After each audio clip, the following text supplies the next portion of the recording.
kind of what I wanted to talk to you about. The animated kids, you know how much we love Florida, right? What, do you want to put some money on the Streetcar Named? I was thinking about buying a place in Fort Myers. Retiring, actually. Retiring?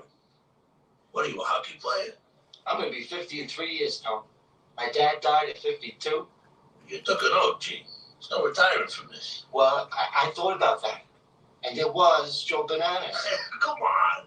Huh? And of course, folks, that was characters Tony Soprano and Eugene Pontecorvo. And today's guest was famous for playing Eugene on the popular show The Sopranos. Good evening, or good afternoon, everyone. This is In the Spotlight. I'm Mike Kenichi, and I am proud and honored to introduce to you today's guest. He's a director, he's a producer, he's an actor, he's done it all. The one and only Robert Funaro. And Robert, I want to thank you for coming on today. It's a real honor for me.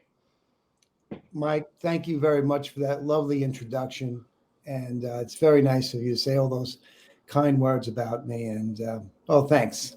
I appreciate it. And I appreciate people who appreciate The Sopranos and support our work. They've been supporting us really since the pandemic. So, I mean, really getting into it. Another generations have been getting into it. So it's really cool. And people like you spread the word, you know? Well, I appreciate that. And we'll get into The Sopranos in a little bit. But I wanted to ask you, Robert, because the story I've always heard is you got the acting bug from your uncle, who was a director. I think he directed Hello, Dolly or whatever and stuff like that. So talk about that a little bit, because that's a pretty cool story. Well, Father Joe, we called him, my Uncle Joe, Father Joe. He did cartoons for Hanna-Barbera, Tom and Jerry, Popeye. He could have had a wonderful career in animation. And he decided the priesthood was his calling. So he was a true artist. He would draw for us Casper when we were children. Be amazed to use a circle and get everything from the circle. He said, you want to start a drawing, you start in a circle. I guess that's the way animation is, excuse me. So from there he raised money for the parishes. Each parish he was a priest. He later became a Monsignor. Of course, in the Brooklyn parish of Brooklyn, started in Howard Beach, and he would do these shows to raise money for the church. Hello, Dolly. So he kept his foot in the game in terms of acting. He is a big Hitchcock fan. Later on in my life, when I became soprano, we used to go to see Hitchcock, or maybe even before, we'd go see Hitchcock films and stuff like that. So I did get the bug from him, and it was wonderful. It was like a big event. We would go to see his play maybe once or twice. And then his plays, he did them in the Queens, New York, at Christ the King Church. And some of the plays, The Music Man, really so professionally done that some of the lyricists and the musical people, even dancers on Broadway, would come to see them. And also some of his actors later on became dancers on Broadway. And so he brought it up to a professional level. And that's how I got the bug for acting, through him, Right. And it's funny how things work out, because I mean, what you think you're going to do in life, and then maybe you don't do what you were hoping to do, but then something better always comes out of nowhere when you least expect it. So that's pretty cool that just by that story you just told is how it all came about for you. Yeah, listen, I wanted to be an accountant when I got out of high school, even though I did a little bit of acting in high school, handed up, the Fonz was big and everything like that. We did I was a senior, and I still kept my foot in the game, but I wanted to be a businessman. First year of Pace University, I wrote a poem, Don't Quit. When things seem you mustn't quit. It was this big poem, Don't Quit. My father gave it to my brother when he was sick in Boston. He put it in his room. So I wrote the poem on my accounting final. Of course, I failed. Came home and I said, Mom, I told my mom, she's my heart and soul. She said, look, what do you want to do? I said, well, they do have a drama program. And she said, well, why don't you do what you love to do? And so I quit the accounting, and I switched over to drama, and immediately I took to it like a fish to water. Yeah. And that's pretty cool, Robert. And it's funny, not that Happy Days kind of is coincidental with what you just said, but I was thinking of a Happy Days episode when their son, Richie Cunningham, wants to be a writer, and they think that's a pipe dream for him. And they're trying to tell him, no, you know, you got to get a real job. You're not going to, that's a pipe dream, like I said. And it's nice to see that your parents were very supportive, because when you have support like that, especially from your parents, it just gives you that extra inch to go for your dreams.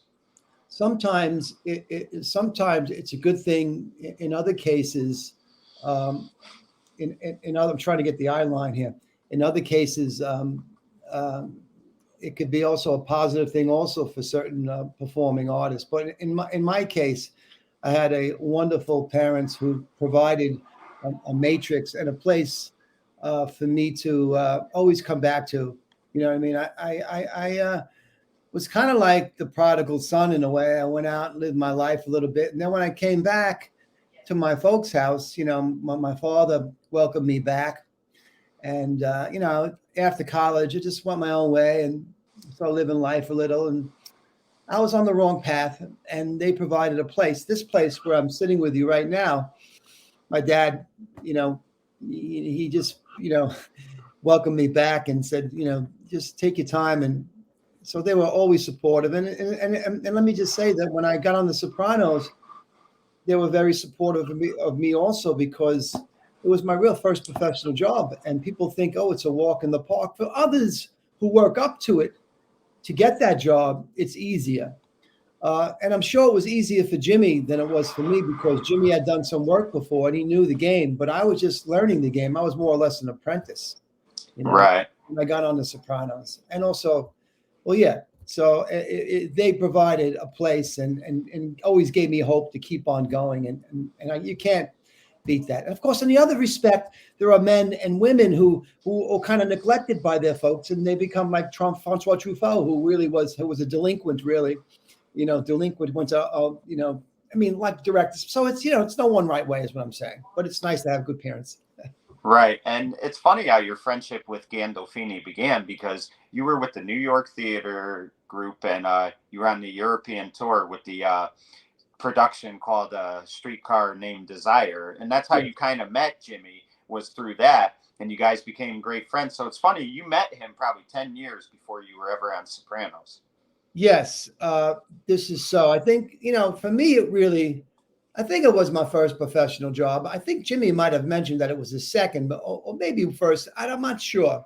But we got paid pretty good, 600 Deutsche Marks, which was about $600 back in the day. That was, the Deutsche Marks were really, the German marks were really, and it was a great producer, Peterson. I forgot his first name.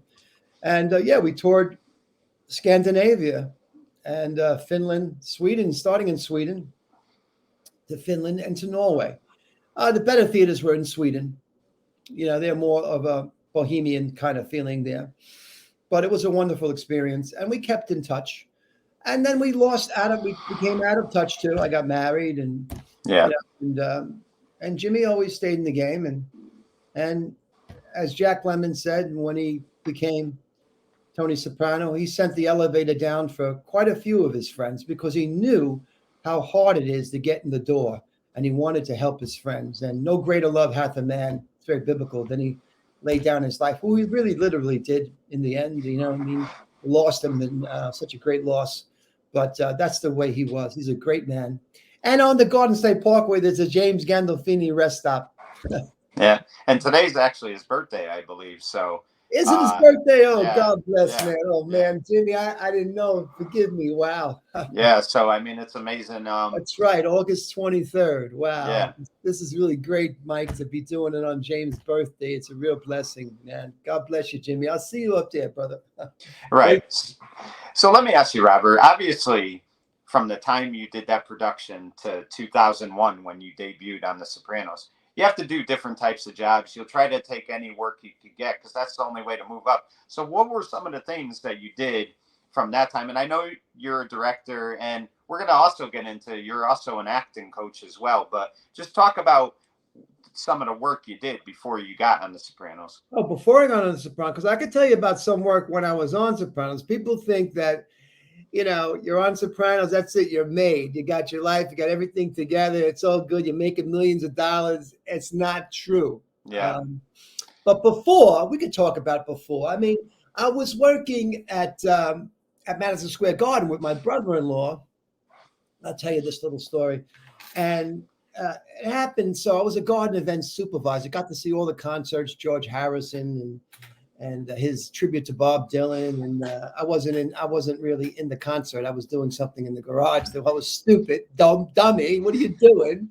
Yeah. Anyway, anything to get out of work, whatever. Having that easy job, the no show job. Anyway, that's where I was sometimes. Anyway, so make a long story short, I had something with a security guard.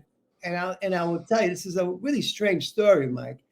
So a security guard, I wrote up because we were a supervisor, and he wasn't in the right spot. Who cares? And this particular security guard, because of what I did, he went into a background check of me, and he found out that my brother-in-law, who was a big manager there, he was the event manager. You weren't supposed to have family. Now you can, but back then you couldn't have family working for you. So we kept it quiet. And he's my brother-in-law, so we have different names, of course. You know what I mean? So, right. So I mean, what happened was, I wrote him up, and he did this background check, and he went to the big bosses, and he actually talked to let's just say another security guard there. His last name was Pontecorvo. Oh, wow. His last name was Pontecorvo. So I get called to the office. My brother-in-law says to me, listen, they found out that, we're family. My brother-in-law, they found the truth. So, the big boss, wants you to, you're going to need to resign because, of course, I don't want to get into trouble. And I said to my brother-in-law, I said, listen, I'm not going to name names, but I understand totally. It was like that Vito Andolino moment, like when Vito Andolino has to leave the pork store because the other guy got to come in, the family member has to come in. So I said, don't worry about it. My brother-in-law, it's cool. I'm gonna leave, and it's okay.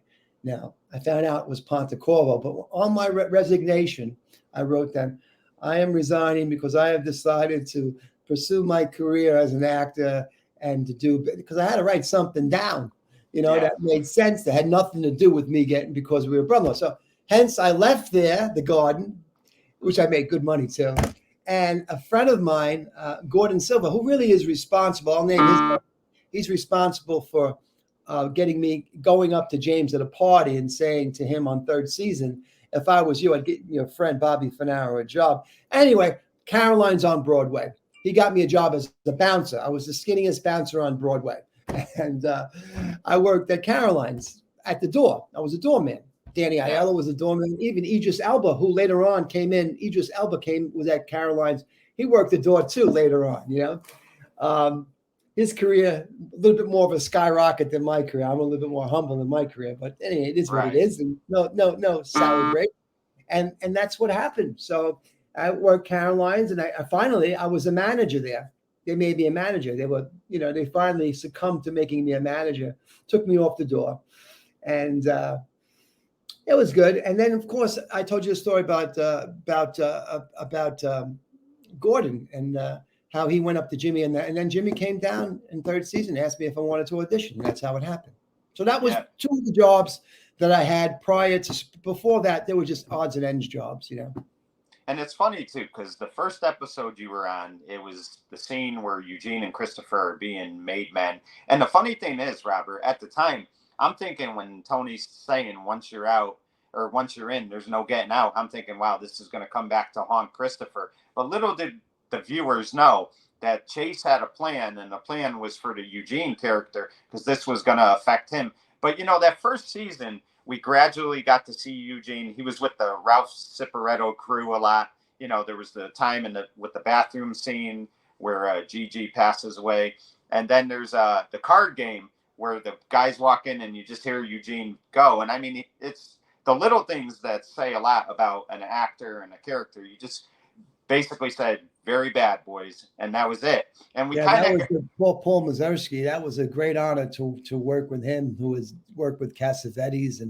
And I sat down at lunch with him or dinner with him. It was really wonderful. And he was telling me the origins of Pontecorvo, Gilo Pontecorvo, the Italian director, escaped from Algiers. It was wonderful to sit down, even in that small way, to sit down with Paul Mazursky and to speak with him. Really blessed in many ways. One thing I'd like to point out, Mike, I don't really want to turn the conversation, is that I was hired to play Ralph Cifaretto. And I've said this at many of the programs, because I say it for actors who are starting out, who get cast in things, and perhaps it doesn't work out for them. And it didn't work out for me. David didn't like the chemistry between me and James. He thought it was Joe Pantaleone was one of their first choices. But of course, whatever happened there. So they got him back to do it. And I became Eugene Pontecorvo. And I stayed on the show, which was a real blessing that I stayed on the show. They really liked me a lot. But it's just something just to talk about and to say that, it's no one right way. I kept on going. It didn't let it discourage me. And in a way, God was, I think I was blessed, that, you want to start out, you got to start out, and learn, and learn. I was given the role now. I don't think I'd have any problems. And I was a bit green, but then again, there was a chemistry thing that David pointed out also. So, and I think Pantaleone was a better villain. I can't see Jimmy strangling me or, beheading me. You know what I mean? So they used to say we're very much alike. Two good people. James is a great person, So anyway, right. Yeah. And for obviously the 4 years you were on the show, you were more of a recurring character. You'd be on like 7 or 8 episodes a year. But the thing of it is recurring character. Yeah. And what I noticed about every actor on that show is they appreciated just being on the show. It wasn't a situation where, okay, I'm not getting enough lines or I'm not getting enough scenes. Everybody that was on that show valued their time on that show, and you could see that all the time, and they played their parts great. And one thing about David Chase that I really loved, and we're going to get into that season 6 episode, is every character that may have been a minor character on that show, he had a big part for them in one of the episodes. They got to have that, define an episode for them. I think of a guy like Dan Grimaldi, when he got his moment in the sun with Patsy, and he got to have those couple episodes. The same thing with Joe Ganascoli with the Vito thing. I mean, he always eventually gave those minor characters a big episode. So talk about David Chase a little bit. Well, I mean, there could be he's a non-typical director. He's not given to doing the obvious or casting in any obvious way.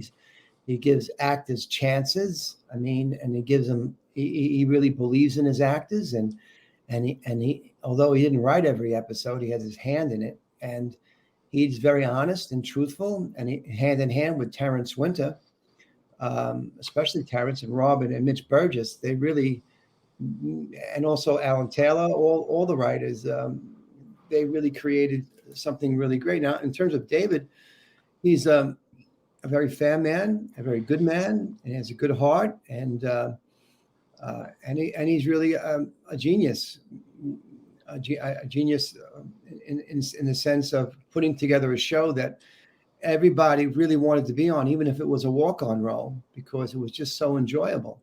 And he set the standard in a way for TV and for other shows down the line, like Breaking Bad and some other shows that I really can't mention now.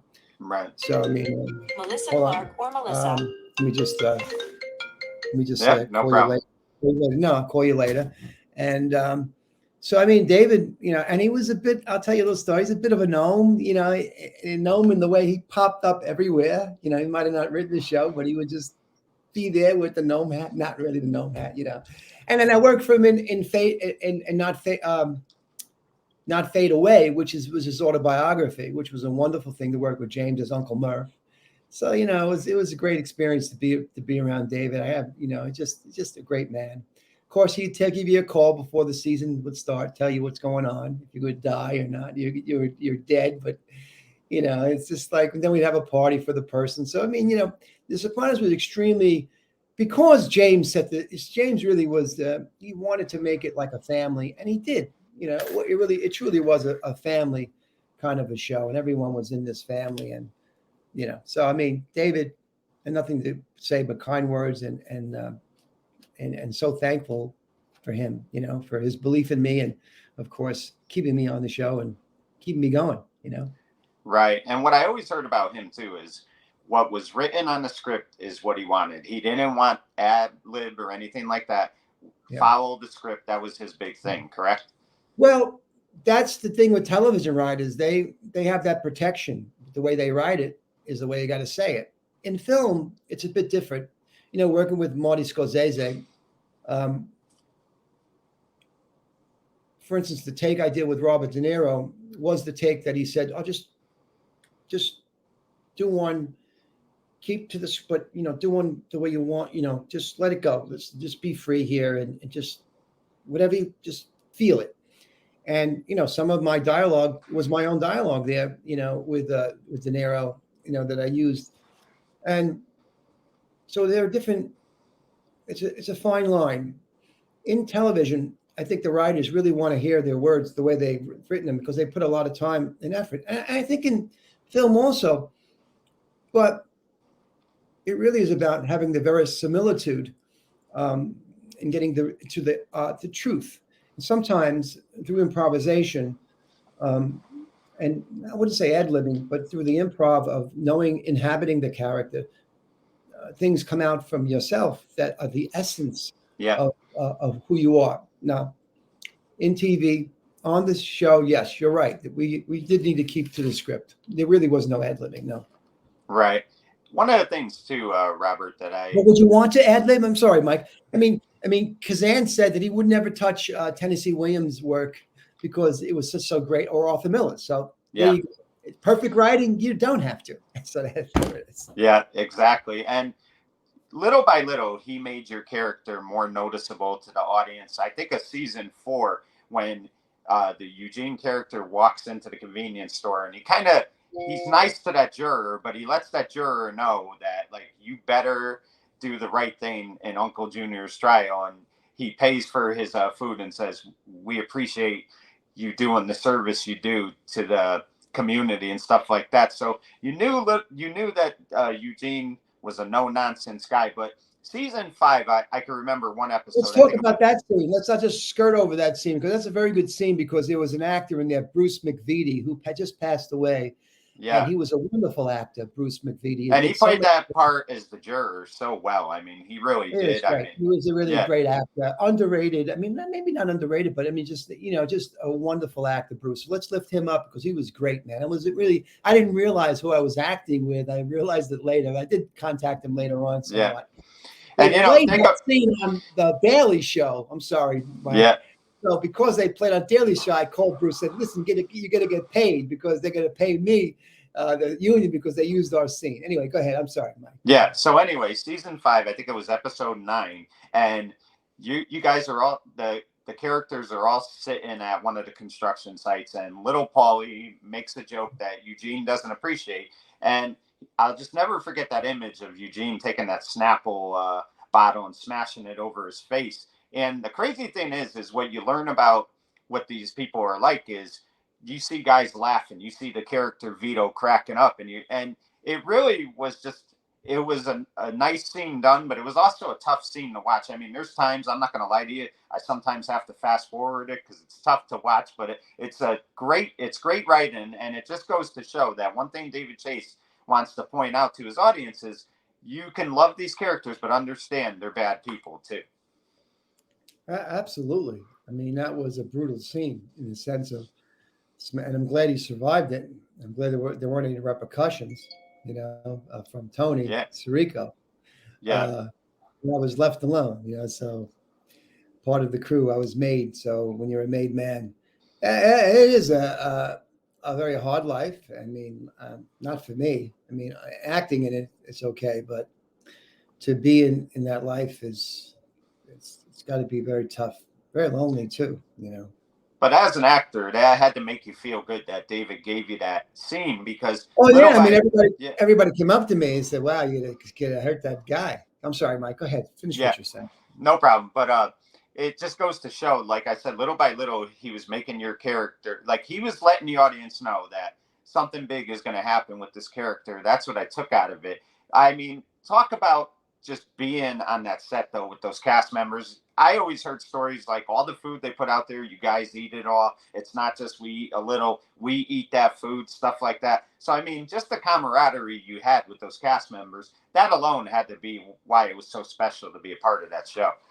You know, and still, you know, the cast members, I audition for things and I may not get it, and someone else gets it. I'm happy for them. You know, I mean, it's not, there'll be something else down the line. So it really was a family. The food was great. I mean, you don't know it until you kind of leave it. And years later, how lucky I was to be in such a cocoon, so to say, in the way I was there with James and everyone there. It was just such a great family, and we had fun. I mean, the work was the work. We were serious about it, and we did it. But we had a lot of fun doing it too, and it was a real pleasure. And it was everything they said. The food was not bad. It was real Italian, and especially if we were on location. Oh boy, we would get treated so well. So yeah, it was a great experience. Yeah. So let me ask you this: you get this good news, I'm sure, when season 6 starts. That episode 1 is you're going to be a big focus of that episode. But at the same time, I'm sure you get the bad news as well. So talk to us about how David Chase came up to you about that episode and everything that led up to it. Call me up on the phone. Everyone will get a phone call if you were leaving the show. Yeah. Prior to that, a lot of acting friends of mine who were in the business would say, "Hey, Rob, did you know that you're getting a wife on The Sopranos?" I said, "Oh, no. And you have a kid. They're casting your son." I said, "Wow, this is really cool, man." They're like, you know, I mean, I'm going to have more to, you know, even more to do. So I was really feeling good. And I had no idea what the episode was about.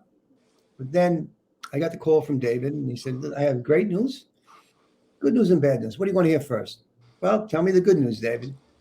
Good news is that they wrote a show called Members Only, and you're a part of that show. You're a big part of that show, and you got a great part. So many things that you're involved with the show, and you have a family, you have kids, and so I said, "That's fantastic. What's the bad news?" "Well, the bad news is that you're dead." "You're dead." And I said, "Well, you know, I mean, thank you. I mean, it's great."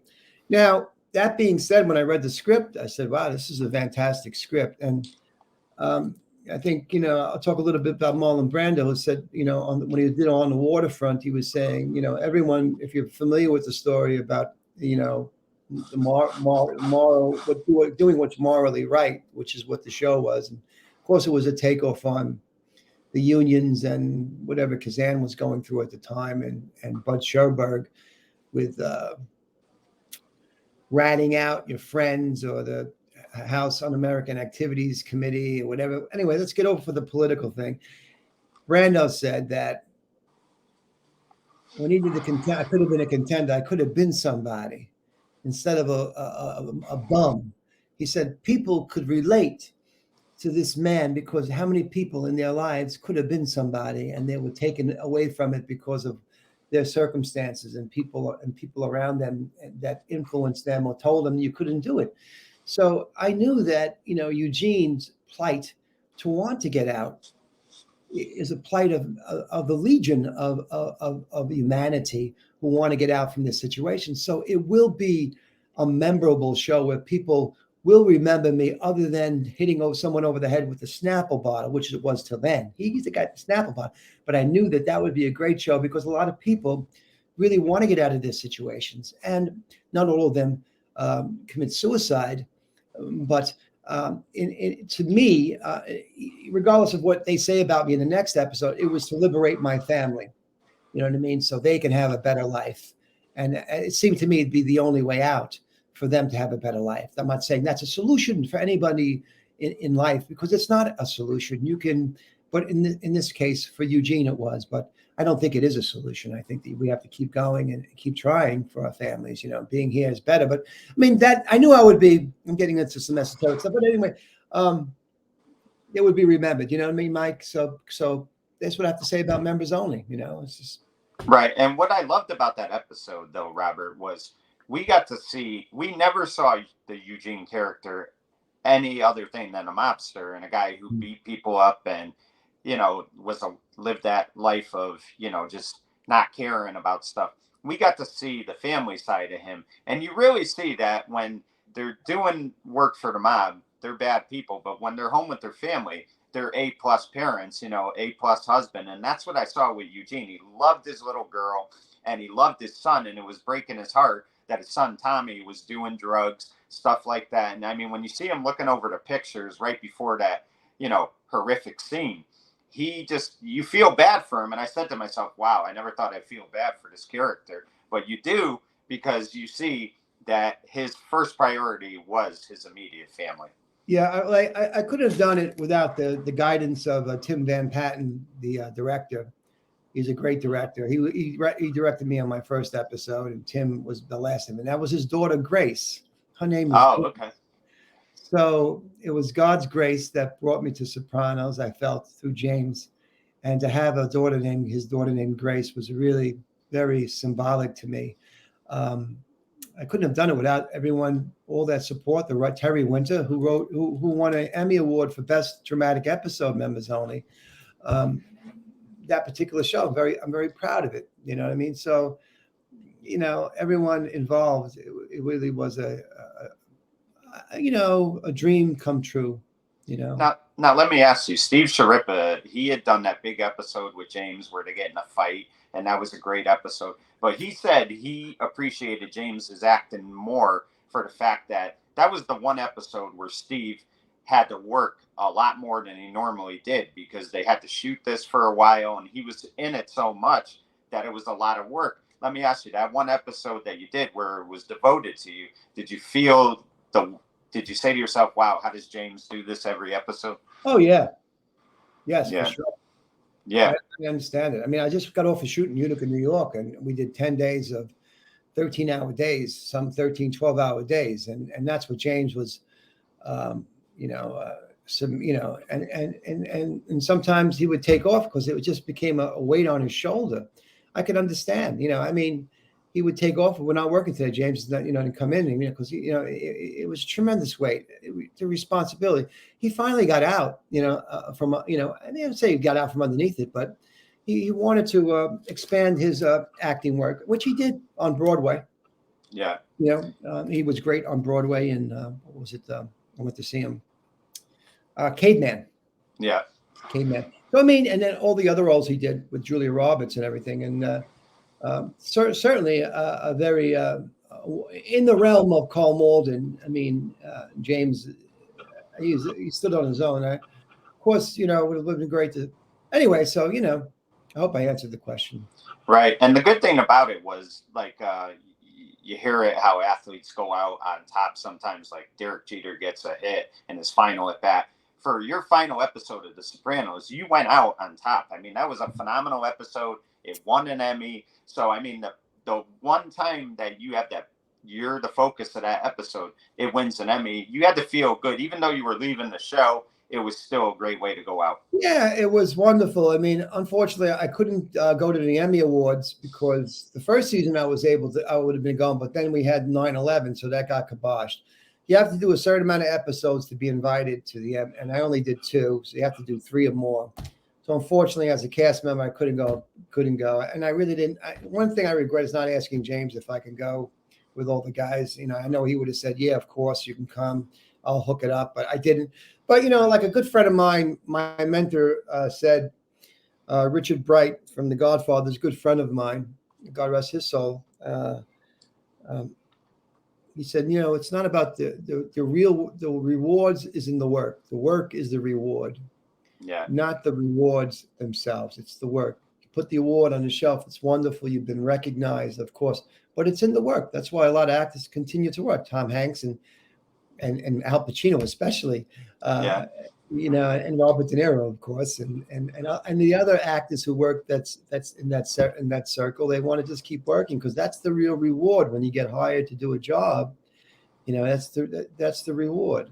That's the award, and the Right. reward. Right. And exactly. And I'm sure, Robert, that was your favorite episode. But that episode aside, you were on for 4 seasons. What episode would you say you enjoyed doing more so than any others? Well, that was a great one. But that was nerve-wracking. I had a lot of anxiety in that show. So I kind of, was imbued questions to myself, how to play the scene. So I tried to use that and bring it into Eugene, to use that essence of that. And, you know, will I be, you know, I mean, I was the big part of that episode. So I used that. Now, if you talk about some other episodes that like, one of them I really enjoyed doing, I don't know if you remember, is that Columbus Day one with Stevie. Yes. Yep. When I was sneezing. Yeah. Stop sneezing, blowing your nose. I'm and trying to listen. that particular bit was, you know, I come from that kind of theatrical tradition, you know what I mean? And I really enjoyed doing it. After the day was over, I said, that was really good. I wonder how it's going to look. When I saw it, I thought it was really funny. You know? Yeah, and you could tell that. You could tell. It was small. I enjoyed it. Yeah, and you could tell the character still was getting annoyed. He's trying to listen to this. So, I mean, that was the cool thing, too, is Chase always put those funny bits in there as well. I mean, there's obviously the Pine Barrens episode, which was hysterical. That was great. Yeah, you know, just a tremendous show. And the thing is, Robert, is the show opened a lot of doors for guys like yourself after that, because you got to play different parts. And I think about you in American Gangster, you got to play one of the good guys. You know, you were a cop in there. So talk about doing that movie. And I mean, God, talk about working with, you know, famous actors. It doesn't get any better than one of the ones you worked with in that movie. Yeah, well, James always said that if you don't want to work with all the big actors, you better get out of the business right now. So, because, you know, you got to think something of yourself. So, I mean, that was his advice to me. You know what I mean? When I booked that and I told him about it, you know, and so it was. I played a special investigations unit policeman they were crooked. These guys, Brolin. Even though we were policemen, we were crooked policemen. Crooked, yeah. In a sense that we were taking drug money and making a profit from it. They were a group of policemen. Although we're not going to get into the truth of that. It was wonderful to work and to get cast. My father passed away, and I was up for that role. I felt like he had his hand in me getting the role, and because I got called, you know, during his wake services, and you know that they're looking for your availability. Are you available? And then I got the role through my late former agent, manager, Eric Faber, God rest his soul. We lost him just 2 years ago. And so that was great.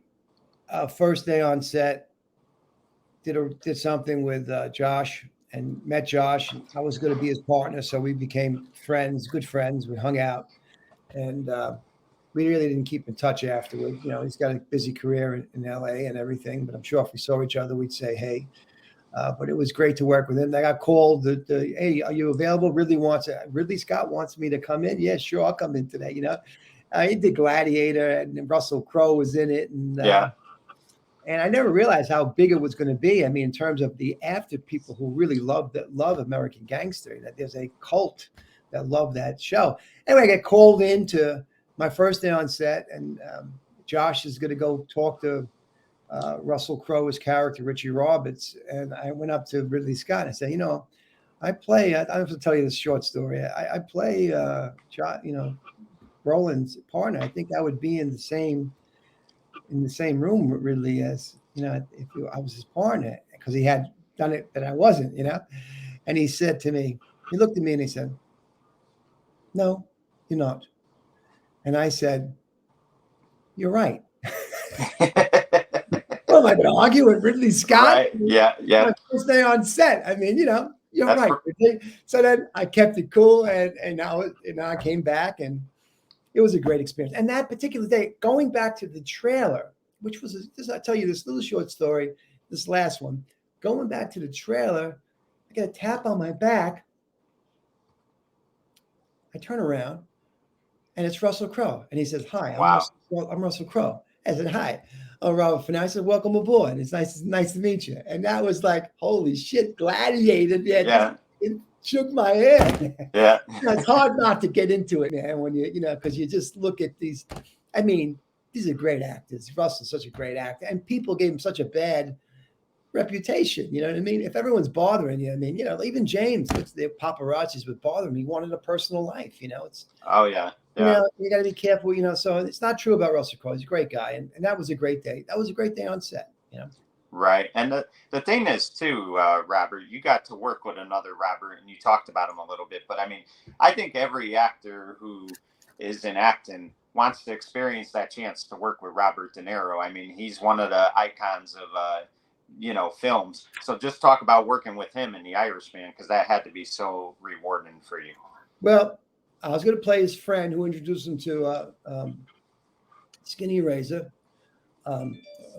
Bobby Cannavale, and I had a relationship with Bobby prior in vinyl, so I knew Bobby, I knew Ray Romano, I knew that family of people, so I was cool with that. But Robert De Niro, of course, I didn't know him, but I had my mentor Richard Bright, who knew Robert, who was in Once Upon a Time in America with him, who was an actor who did with Pacino. Of course, he played Al Neri in The Godfather, so I had something to talk about, and also his former ex-wife, Ritonya Alder, she was in The Deer Hunter, and she played. William Hurt's, or I think William Hurt's, William Hurt's wife in The Deer Hunter when the wine spills. I don't know if you know The Deer Hunter. In the beginning of the film, she played his wife. Yes. So, okay. Wow. And did many other roles. She was in Mommy Dearest. So I had something to talk about Robert. Say, lost Richard, and I broke the ice talking about Ritonya and of course Richard with him, and we kind of struck up a friendship, and that was great to work with him. And of course, by the end of the day. And with Marty and Rodrigo, 2 cameras, and it was. I really tell you the truth. When I walked off that set, I really felt great. And I didn't really feel that a lot when you're on set, because you kind of sometimes you question, well, did I do that right or whatever? I felt good about. I felt like, boy, it was cool to work with James, of course, and that was a career milestone. But this was another milestone in my career, to work with Bobby De Niro and to be in the same scene with Taxi Driver. Man, I just did a scene with Taxi Driver, man. Yeah. That was like, wow. I think about it now, it's just like, wow, what a great experience. And he was a great guy. Of course, it's true, but they say he's very quiet. He's into himself. He's very focused. You know what I mean? He knows he has his way of working, and he doesn't break that rule. And that's important for every actor, to have that way that they work, which works for them, Mike, Right. One of the things, Robert, that you've been doing for a while now, and I think it's really cool, is you're giving back to the acting community, and you're an acting coach. I know there's a good friend of mine who you're his acting coach. He speaks very highly of you. So, I mean, talk about that a little bit, because you're teaching these young people, and even who's your friend? His name is Mike.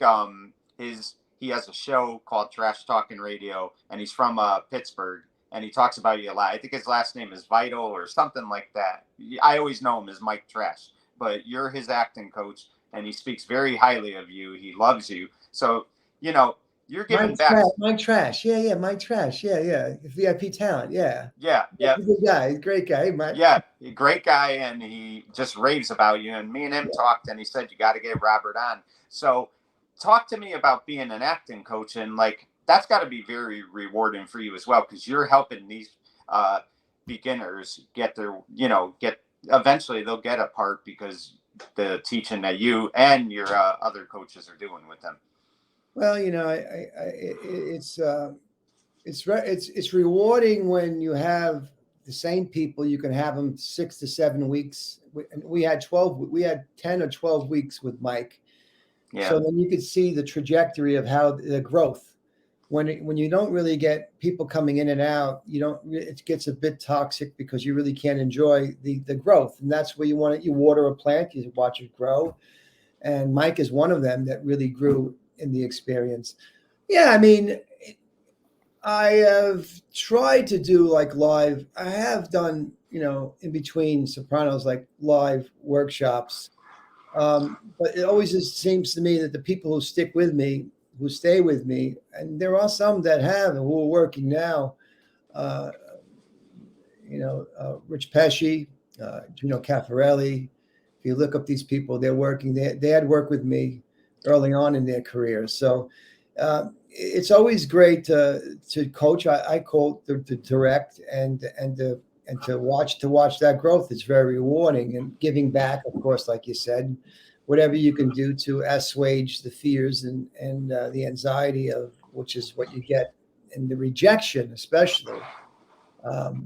Business, there's a lot of rejection, so it helps to know everyone to know that they're not alone. Like we as humans, we're not alone. Right. And I really think that's awesome what you do. And the one thing, Robert, I had Don Most on like a year ago, and we talked about his career. But I said to him, I said, Don, you're always going to be associated with Happy Days. When they mention you, they're going to say Don Most, who's famous for playing Ralph Malph on Happy Days. And when you think about it, Robert, they're going to say the same thing about you. They're going to say Robert Funaro, he is famous for playing Eugene on The Sopranos. That's a pretty good thing to have. I mean, if you had to be associated with that, you got to be proud of that too. Of course. Yeah. I mean, yes. I mean, that Sopranos was everything to me. Sopranos, really gave me a chance, James, God first, and James gave me a chance, and Gordon, who I'm thankful to go up to James. All these things came together. It's so hard to be an actor. It's nice. And I try to, say to people I work with, if I'm in something, maybe I can get you in it. Maybe I can pull you into it. And as Jack Lemmon said, to send the elevator down for others, because, there is a circle of people that seem to work all the time. They're with certain agents. They come out of Yale drama school. They're immediately picked up by an agent, or a director likes them. Not everyone's going to have them like Robert De Niro. He is at the right time in the right place. And Britannia Alder and Meryl Streep, who was with John Cazale. That was Brian De Palma, George Lucas, Martin Scorsese, Francis Coppola. Yeah. That was their circle, and not everyone's going to get that circle. Those people, those actors, didn't need agents. They had people who believed in them, who believed in their work. And I strongly suggest to other actors to get out there and work and get in that community, because like the Steppenwolf with John Malkovich and Gary Sinise, they created that company, and David Mamet, and everything came later on after they did the work together. Right. And so the same cocoon, like with Marty and Robin, we're not all the time going to get that. So it's nice that there are people like James who level, who take over for a while. In a sense, it's not really, you're not at the mercy of the agents. The union card doesn't mean everything. It's great to be in the union. Of course, I love SAG and I love Actors Equity, although I work more in SAG, but it's more about, networking and getting out there and doing the work, because the work, as I said, is the reward. But, the agents, there's that circle that always seems to, what are you going to do? You can't fight it. What you can do is try to create, and to be a part of something, Mamet talks about in one of his books. A friend of his went to Hollywood in the Steppenwolf and just waited for the phone to ring. And they had done 7 plays when he was gone. He could have been in 7 plays. He could have worked in the show. So that's the kind of metaphor I like to say, for what we do, Right. So tell the people out there, Robert, what could we look forward to seeing you? Like, what projects do you have going for you that we're going to see in the not so distant future? All right. I've just finished an independent film called Critical Acclaim. It's a faith-based film, and it's going to be maybe next year come out, or maybe a little bit sooner. It's probably be live stream, and they'll probably have an opening in New York. But it is an independent feature. I play the lead, a filmmaker who gets a bad review, and his life becomes he goes pretty. He just spins off because of it, but he comes back to God in the end. He really lets a review get to him, but he continues. He doesn't let it get, he keeps going. So that's the one film I'm doing. Another one called The Inn, which is going to be shot horror film in Tampa, Florida, where I play Detective Kane. So these are a couple of projects that, and of course, I'm still auditioning, hoping to get some more TV or film work, or even theater stuff. So those are 2 things that I'm involved with now. It's been 2 years since I've really been working. It was great to work on Critical Acclaim for a week, to be away in Utica, New York, and to work. It's a wonderful experience to be working. There's nothing better, and it's been 2 years, so I was very happy and blessed to have that, through my friend. Right. Absolutely. And before we go, Robert, what would you say? I know it's hard to answer one specific thing, but if you had to, what has been the most rewarding thing to you in your career? The most rewarding thing in my career, the most rewarding, I mean, just to be blessed to work with, on a professional level, with really professional people. I mean, that's quite rewarding. You know what I mean? What do you mean? Like, in terms of reward? I mean, like in the business or in your career, what did you get out of it? I mean, the relationships you met, you made, the friendships, stuff like that. It could be anything. I mean, what was to you what you took out of it more than anything else? well, as I said to you, the work is the reward. The work itself. I mean, all the people I've met, Vincent Pastore, who we worked on, and Maureen Van Zandt, these great people who kept me busy, in doing theater, and we still do theater for the Renegade Theater Company. All those people, in between, who believed in me, who kept me going. You know what I mean? And because there's a lot of downtime. I mean, it was just. It's the people, it's the friendships. Yeah, that's the most rewarding thing. The friendships, the people, the love, the craft. All those things are wonderful things. Vincent, great guy, great producer, and great actor. And so, I mean, I guess it's that. Of course, James, and I mean, they were very rewarding. The whole group of people and the people I've met. So. Right. Well, I really do appreciate this, Robert. I thank you so much for taking the time out of your schedule today to talk to me. And not such a busy schedule, to tell you the truth, but I'm in between. I'm working on the role for Florida, and doing some reading for some some friends. I might direct some things, and so I'm trying to keep busy on some other projects too. So juggling a lot of projects, but I don't have a quite tight schedule. If you talked to me the week prior, we wouldn't have been able. I did have a tight schedule. Thank you, Mike. It was a great interview, because you know what? Not too many people really look into the background of actors before they interview them. And I could see you did your homework, which is something I truly respect. And thank you for the opportunity to speak to you and your group of people who follow you.